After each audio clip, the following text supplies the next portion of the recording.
Wish you could become a morning person? You know the type, up before the sun, early morning runs, first one to the office with donuts and a smile. How do they do it? Easy. With the new Galaxy Watch 8, sleep tracking and personalized insights from Samsung Health help you improve so you can wake up to a whole new you. One who, dare I say it, skips the snooze? It's possible. Train your sleep with Galaxy Watch 8. Learn more at Samsung.com. Requires compatible Samsung Galaxy phone, Samsung Health app, and Samsung account. The left versus the right. Entertaining and informative. On the Red Apple Podcast Network. We're back on the left versus the right. I know you missed us for every day of the week since last Saturday, but we are back on the left versus the right. And my favorite guest is here, and that is James Flippin. James, how are you? I'm doing well, Governor Paterson, just like we were talking off the air. It remains to be seen exactly what the left and the right is these days. Yes, exactly. So to that end, an interesting endorsement yesterday coming from the Speaker of the House, Hakeem Jeffries, who endorsed Zohran Mamdani for mayor. And you would wonder why a leader at that stature would do that. And let me hear your take on it. Well, first of all, let me just say that we don't want to break any news here. This is Hakeem Jeffries, the minority leader of the House. Yes. Not, we're still Mike Johnson, of course. Oh, that's right. That's right. Mike Johnson's the speaker. But, that being said, Hakeem Jeffries, to me, is just aware of where the political winds are blowing right now. And this is part and parcel to the rise of a Zohran Mamdani, the rise of an AOC, the rise of a Bernie Sanders. The line is not only blurred these days between the socialist wing and the Democratic Party, they are the same thing. There is no difference between the two. And I hate to say this to somebody like you, Governor Paterson, because I know you're more of a traditionalist Democrat, sort of more centrist Democrat, somebody who can see aspects of the left that they like and also make business and make negotiation happen with the political right. But increasingly, that level of cooperation and interest in doing so just doesn't exist. It's a belligerent position from the left that demands an end to capitalism, an end to things like policing, and it just kind of is what it is, for lack of a better term. This is the political climate that we find ourselves in, and Hakeem Jeffries is right in there with it. I don't mind that you said that, James, because I find it quite disappointing that the minority leader of the House would take that position. Somebody's got to stand up to this type of conduct. And it seems to me that, people have these campaigns and these commercials, I did this and I did that, acting like they have all this courage. But when there's really a decision that needs to be made based on courage, he couldn't make one. And by the way, he's a lovely person, and there are not that many people I would say that about in politics. He's a very decent guy, but I think that the forces, got to him, and I can't call the person's name, but there's a candidate who wants to run against him that's already announced for his House seat next year, and of course, that would really be a problem because then the Democrats in Washington would have to go find another minority leader. But what I would say is that I'm starting to have some conversations with people who I think feel as I do, that you cannot let your party get hijacked. Now, when I get somewhere with it, I'll come back and have you on and tell you about it. But I'm just telling you preliminarily, that's how I feel. That's like an obligation I feel to do something. Well, I guess I would respond to what you're saying with a question, because I'm curious as to what makes you say the party's being hijacked. I think that there was some of the same response to the rise of Trump and MAGA on the right, where people said, whoa, wait a second, this is not the Republican Party that we want, and this is not the Republican Party that we've had, and this, that, the other. The will of the people is what took it in that direction, a more populist idea. something that sort of rejected the corporate or Wall Street donors and said, no, we're worried more about the average person and how they're trying to get ahead. The Democrat aspect of that right now is this push increasingly left, embracing ideas like Marxism and socialism and whatever. So I don't know. I'm not so sure if it's a hijacking or if it's just the way the masses have bent in terms of what they want from their politicians. I think that's a very credible thought. In other words, yes, in this particular case, I just feel that a leader of that stature, who's now the highest ranking Democrat in the country, should not be knuckling under to it, even if he has to lose his seat. And I am told that it's possible that they could beat him next year. And, of course, Mamdani being the mayor when this happens would even increase the fact that he might be beaten. I guess I'm a romanticist about... Well, I mean, not necessarily. I think that you're right in the sense that somebody who really had the strength of their convictions and actually had the ability to say, you know what, I told you so. This is not something you guys are going to want to do. You really want to go down this road and become the Marxist party of the United States and whatever. You'll call me back in 10 years and ask me to, and maybe he could plan a run for the Senate or he could plan a run for governor or something of that nature. But I just don't, and I'm not trying to be mean, I just don't look at Hakeem Jeffries as prime time like that. I don't look at it as he's the kind of guy who's going to be that person that really truly tries to turn the ship around for the left and say, no, we can go left of center, but we don't want to go all the way out there because that's not what the American people want. I don't think it's a Hakeem Jeffries that has the ability to overcome that. Hakeem Jeffries is better served in AI videos with the sombrero and the Mexican hat dance playing in the background and Schumer standing there. And that's sort of, in my mind, he's just sort of a useful element to the whole political process right now. And I just don't really see a lot of conviction. But, you know, that's what it is with the modern state of the Democratic Party. I saw a very fascinating tweet the other day, Governor Paterson, and I'll just read this quickly. This is what Stephen Miller said, because I think he was sort of responding in some ways to the ICE operation down on Canal Street that saw a few of those vendors get arrested. Stephen Miller said the Democrat Party is organized around three essential commands. The U.S. cannot restrict the entry of any foreign national into our country. 2, the U.S. cannot remove any foreign national from our country. 3, anyone who rejects command 1 or 2 is a fascist. That's in essence what the Democrat Party is operating under right now. This major idea that you can do no wrong if you're an illegal immigrant. If you're someone who came into the country illegally, you can't do any wrong. And so the shutdown is happening right now because there's an argument over whether or not you should get health care as an illegal immigrant and all this kind of stuff. It's all based on that. The 4 years under Biden, all based on open the border and allow as many migrants in as possible. So I guess that's really the most important position, is protecting the illegal migrants and kowtowing to socialism. Well, actually, I concur, even though it is the left versus the right. And the reason I concur, and an example of it is that once President Trump or the Justice Department, whoever, whoever's pulling the levers, pulled the lever and preempted the investigation of Mayor Eric Adams, nothing good has happened to Mayor Adams. And to such an extent, he finally got up a couple of days ago and endorsed Andrew Cuomo. And it was a strong endorsement. In other words, he really went after Mamdani. And I think anybody who is reasonable would really appreciate the things that he said. And I know Governor Cuomo did. But the point is that we have not right now in the Democratic Party come to a conclusion about what's right and what's wrong. Some things are wrong, and sometimes they come from the other party and we can call them out. But there's a lot of wrongdoing in our party.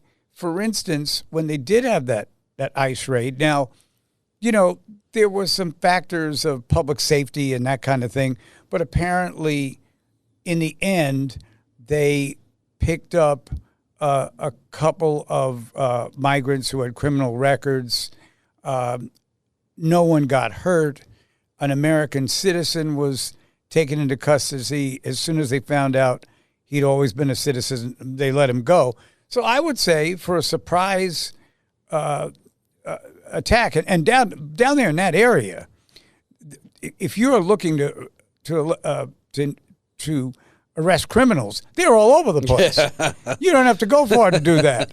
And so I've got to say that was an issue that I would say if I was in office, and I think I'd be consistent, I would have said, all right, fine.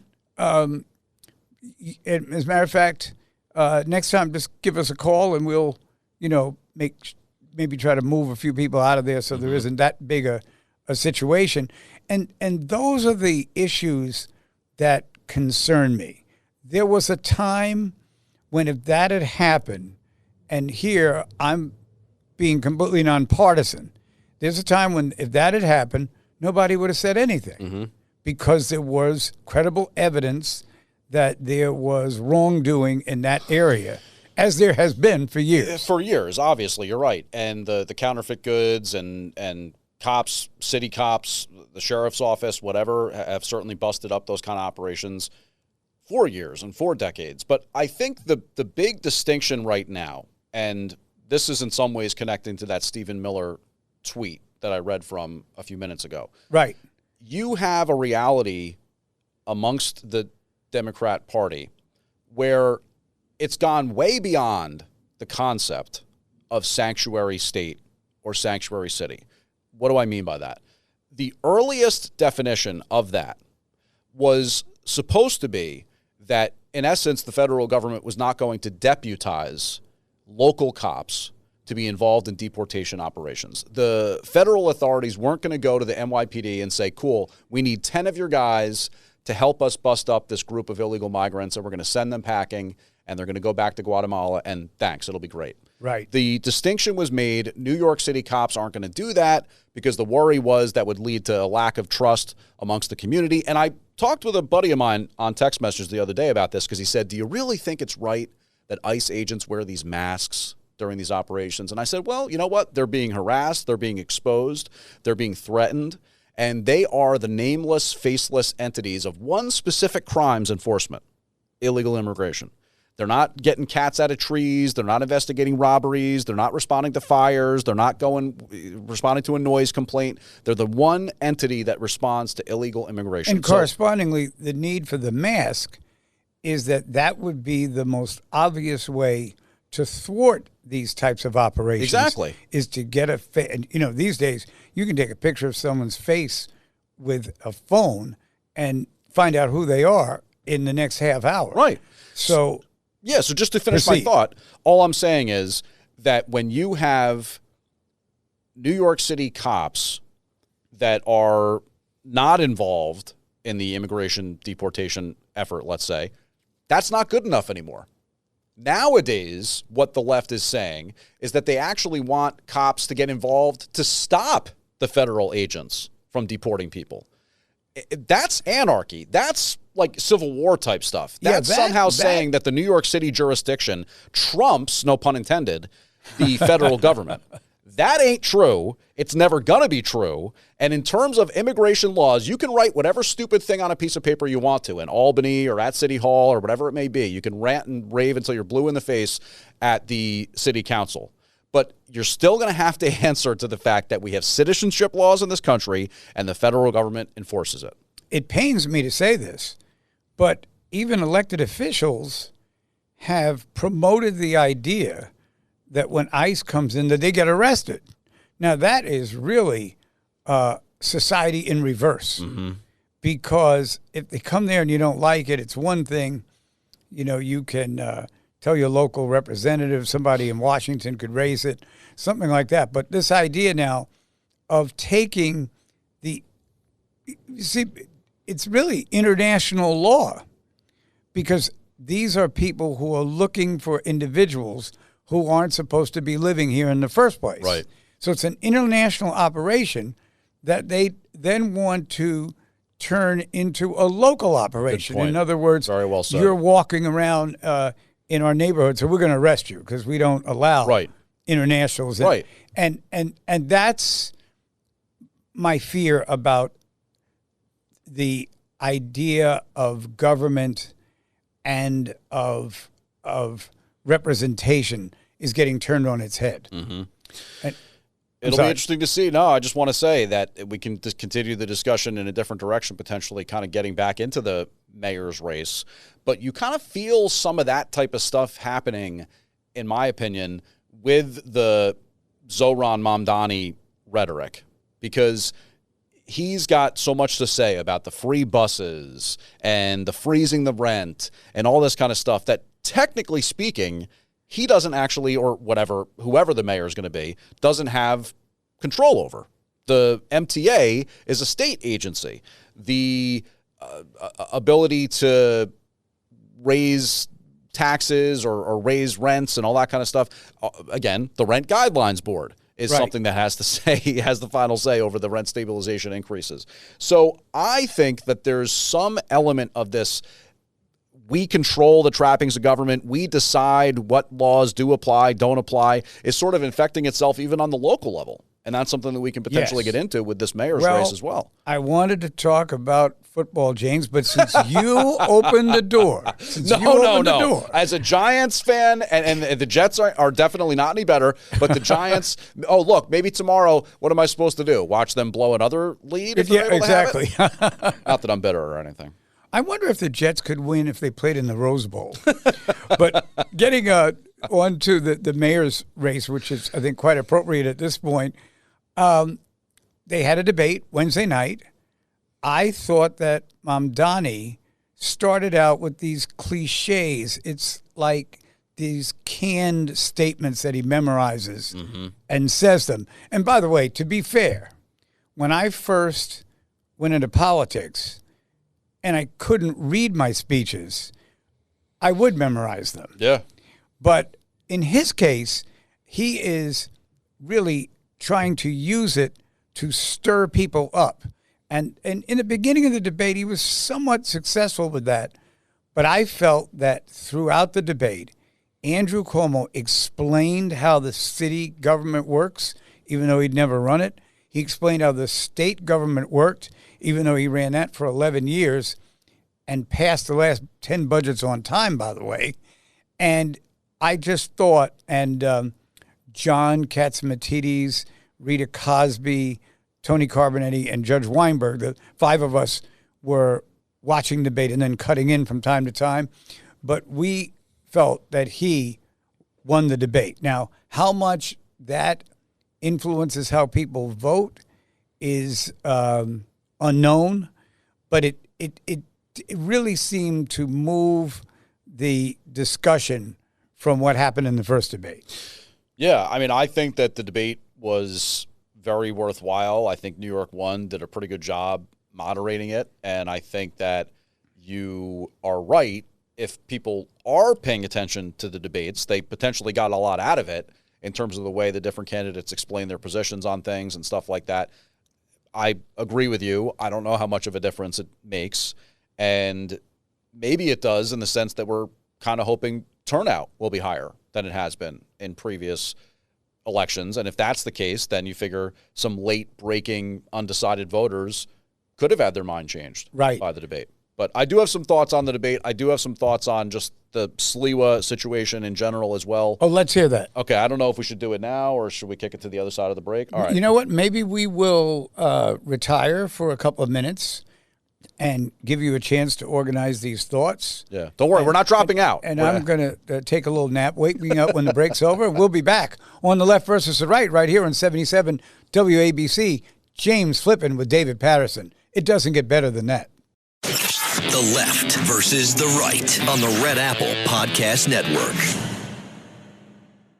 The Left versus the Right on the Red Apple Podcast Network. We're back on The Left versus the Right. I know that all of you listening are so excited to hear what James Flippin's view of the whole mayoral race and also how the fallout of it will affect the city for the next 4 years. And now, backed by popular demand, here he is, James Flippin. Well, thank you, Governor Paterson. Always nice to be with you on the left versus the right. And, look, the debate was interesting. You definitely had a good night for Andrew Cuomo because I don't think he did well in the first debate. No. I think he was effectively flat and sort of didn't jump off the page at all during that first debate. The second debate, he took the gloves off a little bit. He got a little more involved. He was throwing some haymakers around and just kind of doing a better position of highlighting what he thinks his winning edge is, which is clearly like the job performance, job experience angle for him. So he really played that up. Educating the audience, because he became governor in 2010 when he was elected. That was a long time ago. True. So you had to kind of educate the audience to what it is you're up against and then what you're going to do. And that's, and actually, you know what? This is something I hadn't really thought about in real time, but it makes a lot of sense. He also is able to, or can try and do this, take it back to the earlier part of his political career when he had so much promise and he had so much, and the stuff that he was able to kind of get done in the years leading up to COVID. And then COVID, of course, dominated the tail end of his administration and all the sexual harassment claims. So for him to kind of go back to his original period as a politician is definitely an effective messaging thing for him. And, you talked about it in the previous segment, Governor Paterson. Zohran Mamdani just kind of came off as a guy who's a living TikTok video. He's got his cliches. He's got his performative aspects. Like these commercials you see at 1:30 in the morning. Right. When you've been watching a movie and then someone comes on and starts screaming, "Oh, we'll take care of everything. Exactly. We'll clean your whole house." And he's also got a really effective team behind him when it comes to making content. He's got a mom who is a Bollywood director, I believe. She's very accomplished in terms of filmmaking and stuff like that. So you have an edge in 2025 when you're working with people who understand that game, that media game, the quick videos, the putting videos up on TikTok and Instagram and Twitter and Facebook and all that kind of stuff. So you could make a case that it's almost what won him the primary because he did such a more effective job of that than, say, Andrew Cuomo did. But as for the debate, I think Mamdani did himself no favors. He didn't really come off as a strong convictions candidate. He seems to have a lot of these positions that fit well on a poster or a campaign business card, but that he can't really necessarily explain that well or back up as to why he feels that way. And I think that he kind of comes off as flat-footed sometimes when he's defending these allegations of like homophobia and anti-Semitism and stuff like that. He just doesn't really, there's no passion there. There's no fight. He just kind of says, "Oh, I'm hurt and I'm offended and don't you know I'm Muslim," and all this kind of stuff. And I really was not impressed with him at all. But I think Cuomo did better. I think Sliwa did well. We already said we don't really know how much of an impact that's going to make on the race because the chances are a lot of people made their mind up about this weeks ago. Yeah, sure.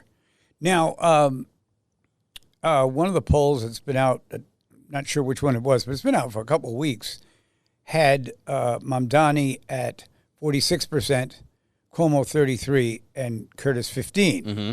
Now, these people, who you and I know, who've been calling on Curtis to drop out of the race, did they ever think about the fact that this isn't a seventh grade math problem? This isn't you add 15 to Cuomo's 33. Now he has 48 to Mamdani's 46 and wins the election. Mm-hmm. That cannot happen. Right. And the reason it can't happen is you would need about, I would say, 20% of Curtis's vote to go over to Andrew. Correct. And also remembering that maybe another 20% would decide they're not going to vote. My Republican candidate's not in this. I'm not voting. Yeah. And in my opinion, it's a mathematical impossibility for Curtis to help by getting out. Now, if Curtis were a different person, and I've seen people do this, and on one occasion, when I was in this sort of situation and I was boxed, I wasn't going to win, I got out and supported one of the other candidates. It worked very well for me. But I'm not saying that that's the subscription. Curtis works very hard. He goes to a lot of things. He's a very emotional person. Hey, can I just quickly interject and say that I really appreciate you saying that, because without really naming any names, although, look, if you listen to the station, you know that Greg Kelly has been kind of hard on Curtis at times, saying that he's run like a lazy campaign or whatever. I don't think that's fair. I don't think it's been a lazy campaign. You could say that it hasn't been effective. You could say that it's shown an inability to break through the ice, so to speak, in terms of how much more Democrat voters there are in the city. You could say that there could have been something more creative that could have been done. But I don't think it's fair to say lazy. So anyway, I just wanted to note that I appreciate I appreciate that too. And I don't think Sid Rosenberg thinks Curtis is lazy at all. He just is committed to this idea that if he gets out, that it would clear well, the way that's the thing I wanted to pick up on next, because you made a really astute observation, and this is why I love, in addition to other reasons, doing this show with you. I think you're a guy who, in terms of all the people here at the station that really say they know a lot about politics and stuff like that, you've actually been involved in it as a principal player. So as they say, I have forgotten more about politics than they know. Right, exactly. So it's not a 7th grade math problem. It's not, for example, even the politics that we pay so much attention to on our TV screen and on the radio speaker as often as we do. For example, right, the government shutdown. We hear about the math of it all the time. Quorum and filibuster and how many votes do you need to get from the Democrats it's got to be over 60, and you can't get and you think about the 100 senators and this, and it's this, if it's not this and it's that. This election is not exactly the same thing. Why is that? Well, because in past elections, let's go back to the most recent one in 2021, what percentage of the city voted? 25% in the mayor election? Maybe it was like something James, like 25%. Let me just let you know, and you're right on the right track. But for our listeners that don't know this, in 1989, David Dinkins ran against Mayor Giuliani. Dinkins won the primary against Mayor Koch, and he beats Giuliani by a couple of points. 57% of the registered voters turned out for that election. Wow. Everybody voted. Wow, that's high. Yeah. 1993, Mayor Giuliani comes back. Crime increased in a lot of ways during that time. It technically didn't statistically increase, but the fear and, and maybe what neighborhoods were having it or whatever. Yeah, exactly. That increased.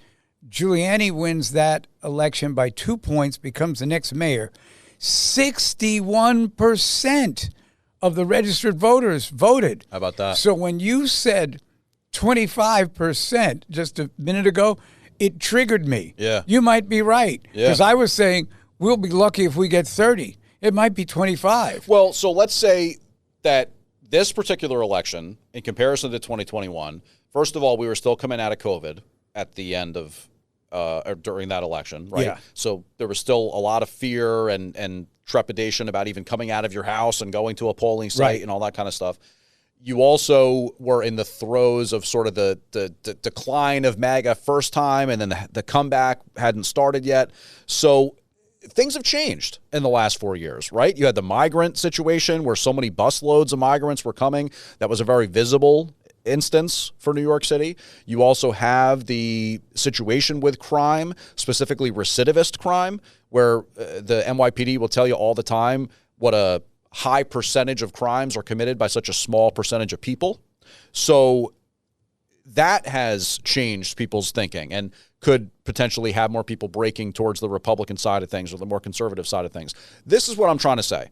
Cuomo and Mamdani are much more likely to split the so-called Democrat vote than people are giving credit for. And if you have 1 in 5 moderates show up in addition to Republicans, and they vote for Sliwa, 1 in 5. right? 20% of the moderates or the sort of undecided. If It's they a vote pathway. for Sliwa, that could win. That could be a win for Sliwa. So you increase the vote total, maybe. You have a little bit more of a people breaking for the conservative, whatever. Maybe somewhere around 35%.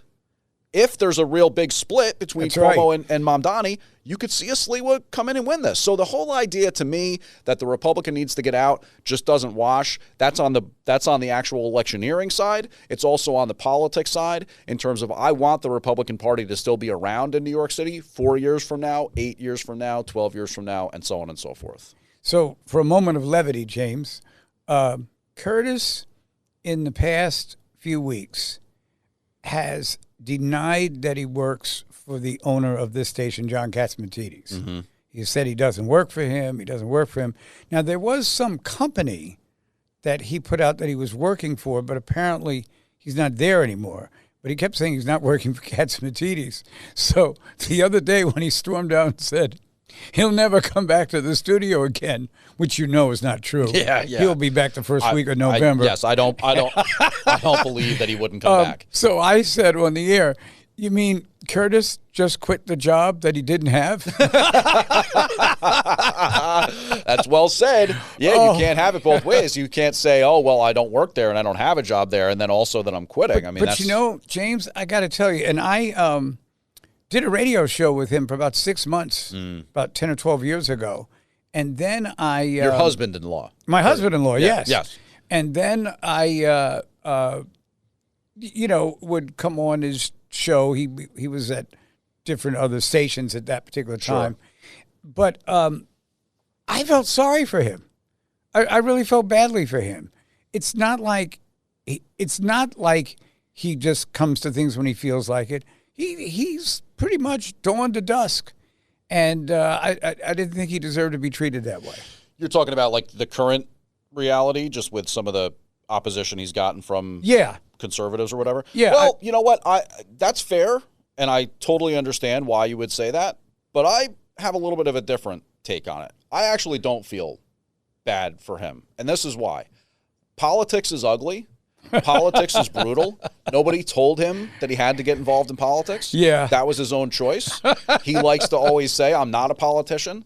I've seen the stuff that President Trump has gone through, and I can think back to the earliest days of President Trump's rise when the Never Trump movement was in full swing. And believe it or not, Governor Marco Paterson, Rubio was almost the leader of it. Absolutely. Governor Paterson, I can tell you, as a diehard fan of Rush Limbaugh, may he rest in peace, he was originally not on the Trump train. Hey, how about Mark Levin, who's still on this many of these same stations, and a guy that I consider an inspiration in my radio career? He was not on the Trump train to start off with. I think at that point they liked Ted Cruz or whatever. I mean, what does it matter? Who cares? But the point is, until you get in the ring and score points and show that all that hate and that opposition and that noise and those roadblocks, that they're not going to mean anything to you, you're going to be susceptible to that criticism. You're going to be susceptible to people who say, you can't do it. I don't believe you can do it. I'm doubting you, and I'm going to doubt you. You got to overcome that stuff.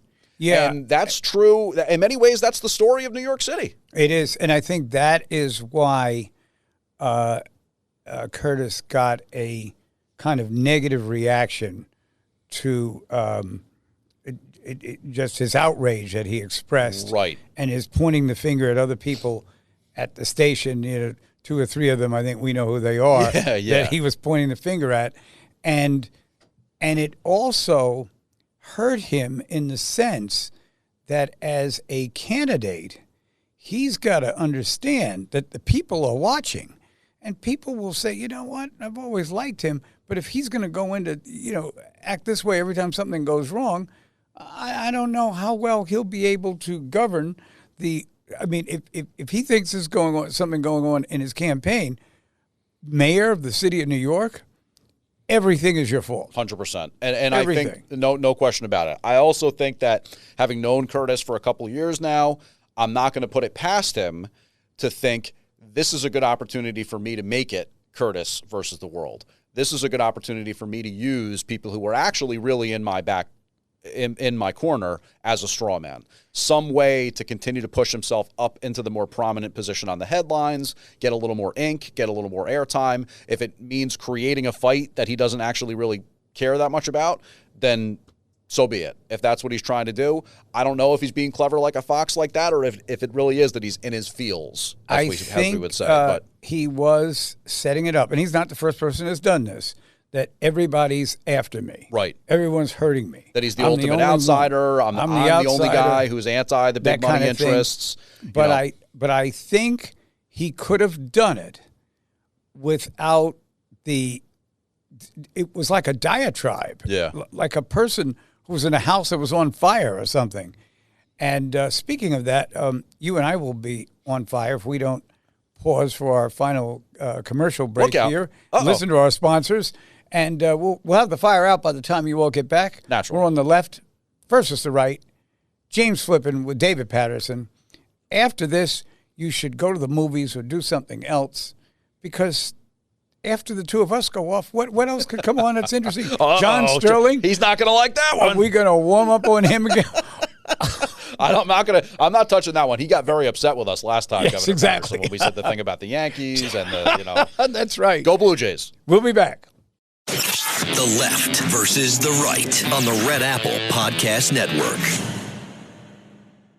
The left versus the right on the Red Apple Podcast Network. So James Flippin would like to ask me a question. Yeah. Well, I'm ready. So Governor Paterson, left versus the right. You know Attorney General Tish James, or have worked with her before, know her, have met her. And you were saying some interesting things to me during the break. I could safely say she's a good friend of mine. Okay, there you go. So even stronger than the way I was laying it out. You had a keen observation, I feel, about the way like politics can sort of change people, maybe, and some things that you've seen in her story. I'll lay out the facts. Tish James, just on Friday, pled not guilty to allegations of mortgage fraud. It's all connected to this home that she purchased down in Virginia where maybe a family member might be living, and that's in violation of what she had put on the mortgage application. And so she said this is an aspect of political retribution. Was it a family member, James, or she rented it out to a family? Well, I think that... And then I think when the family left, she put a family member who was a fugitive. That's a good point. It's actually fine if it were somebody that was paying rent and actually a commercial transaction where she was treating it like an investment property and all that kind of thing. Right. I think the parameters of the mortgage would be fine with that. What happened was she then started using it for a family member who isn't actually allegedly paying rent. Right. And that's the allegation. That is a violation, or would be, if it's true, of that mortgage statute or whatever. So, but you said, as far as Tish James herself, you've sort of observed some changes in her political persona since you first met her. I think a part of it is just, as a human being, it is very difficult when you open up your front door and there's a picture of you on the floor, the cover of New York Post, and you can feel like everyone's against you, and you can deal with it that way. In her case, for the most part, she's enjoyed a very good relationship. She apparently had a kind of all right relationship with President Trump, and before he was president, when he was here in New York. But inevitably, her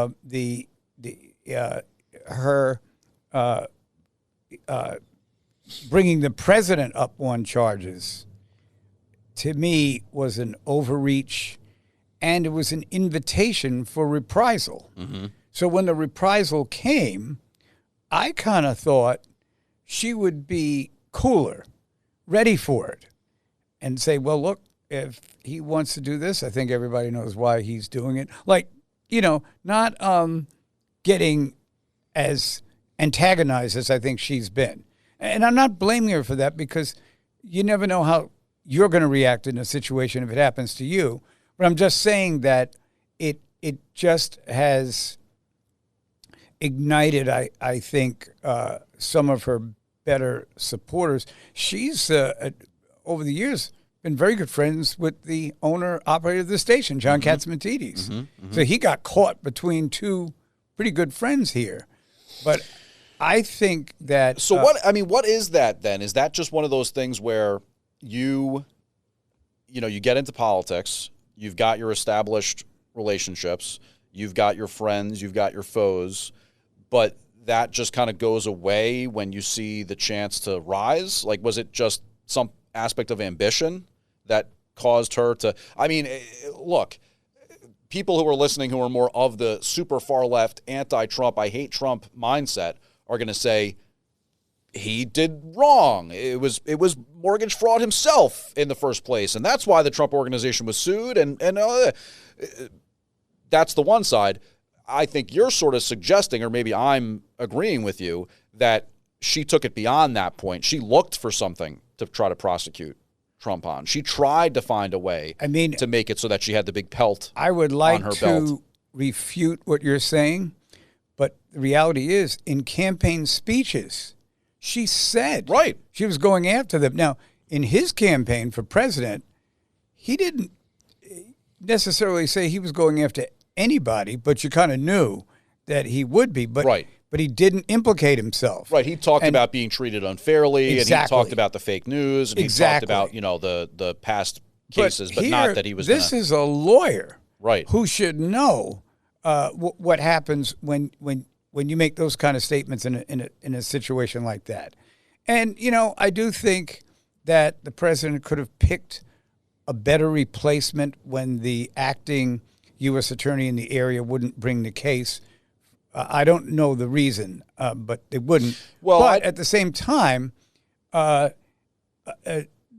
you can't blame him for wanting the case to go forward. No, not at all. And, I mean, I think that the reason that woman was put in place as the acting U.S. attorney there in Virginia was because she's from Florida, and the Florida bar doesn't allow out-of-state challenges in terms of disbarment or whatever. Like in Florida, I could be saying it wrong, but all these other states, like New York, for example, you could have some case or some instance of a issue where the New York State Bar Association wants to disbar one of its attorneys based on that other case or whatever. And it gets highly politicized, at least in my opinion. And complicated. Right. So Florida doesn't do it that same way. And in essence, it would have to be a case, I think, in Florida that would lead to your disbarment within that state. So since she's a member of the Florida bar, I think that's potentially why she was chosen for that. But whatever, that gets a little bit technical and a little bit whatever. The thing with Tish James that I find so fascinating is I've observed her as a politician for some years, right? Since I got into news, and for sure I was doing local reporting in New York since 2017. So she was a council member. Right, she was the public advocate, I think. She was a public advocate. And then she became the attorney general, and she always had a very breathy, dramatic way of speaking. Yes. And I thought that she was going to, just continue to try to push to be governor or whatever, senator or, political rise, ambition. We know what that's like. It's I part of thought it. she'd be the first woman mayor at a certain point. That could have made sense. Yeah, you could have seen that. Always very, very popular at these events I would go to, right? You'd see a lot of people that say, oh, Tish, and people would want to come up and shake her hand or hug her or whatever, and you could pick up on that sort of thing. What I think happened for her, and in some ways it's like a Shakespearean tragedy or something like that, because you hear about hubris and expectation, and she thought that Trump was an easy target, in essence. She figured this guy's finished. The January 6th thing happened. COVID happened. He got kicked out. He's going to get all these other classified documents cases, and there's still the Russia thing out there, and like I said, the Capitol. And she figured he was done. And she figured that she could kind of just pile on and also take a couple shots at the corpse and then put that on her resume, that she was one of the people that was involved in the big takedown of President Trump. So she assumed, incorrectly, that Trump was done. And it wasn't like it was big game hunting. She was just sort of trying to stick her spear in the side of the kill and have that up on her wall. But unfortunately for her, Trump was not some big game hunting victory. He was a candidate who was still set to rise from the ashes. And not only that, becoming president. So much more important than the New York Attorney General. And yeah, she found herself, in essence, exposed to things that she may have done wrong. In other words, she deserves her day in court. She's going to have the trial end of January. The case will be heard. The facts will be heard. But she exposed herself to the potential for accountability for something that she may have done wrong by going after such a big target. Right. You know, there was a period in my career where an individual who was higher up in the legislature than me attributed statements to me that were complete lies. And I tried to deny them, and he claimed that there were tapes of it that never got played or that kind of thing, because the damage is done, you know, once the allegation's made. Well, a few years later, I become governor, and he's still there. And there are a number of things I could have done to him, but I thought to myself, he's not worth it. What's really worth it is how well I run this state. And it's just not time to get into this kind of thing. And a couple of people who remembered it said, hey, when are you going to get that bastard? Yeah. And I said, you know, he's just not worth it. And I think perhaps if the Attorney General could rethink this, it'd have been better to leave it alone. Yeah. Look, I think that there's reasons why things happen the way that they do. And with Tish James going after President Trump, it would be one thing, depending on what it was, right? Like, let's say there was some building and he had improperly failed to secure wheelchair access, or there was a bunch of smoke detectors that weren't working properly, and the management company really should have done that. And you know, you could say it was a little bit ticky-tack, but it was actually something significant and something important. And maybe the case would end in acquittal or in not having to pay out damages as a result of the lawsuit or whatever. But, you know, you could say fair is fair. They had that day in court. In the case of Tish James and the lawsuit that was brought against the Trump organization and him personally and his sons, they literally made the crime up. I've never, ever heard of that before. Trying to allege that there's fraud involved in the valuation process behind securing a mortgage and an insurance policy, that's up to the lender. That's up to their underwriters. They weren't even claiming victim status in the first place. The money was all paid back. It literally was a lawsuit that was brought against a real estate developer just for doing business and for having the last name Trump. That's the only thing that happened, to the extent where even the appeals court said, whoa, wait a second, this fine is totally excessive given what you're alleging happened here and all this kind of thing. So she made the crime up. She went after him for literally nothing. And now she's reaping the benefits of doing that, because how odd, how fascinating that she's accused of mortgage fraud when she invented a real estate crime to go after Trump in the first place. It's the danger that you invite when you do those types of things. Right. She could have sat there as Attorney General, picked her spot. You know, the current governor's running for re-election. That would be her second term. Could be her, you never know, could be her last term. And 24 hours in politics is a lifetime. Believe me, James, I learned that. Yeah. I mean, I'd heard people say it my whole life.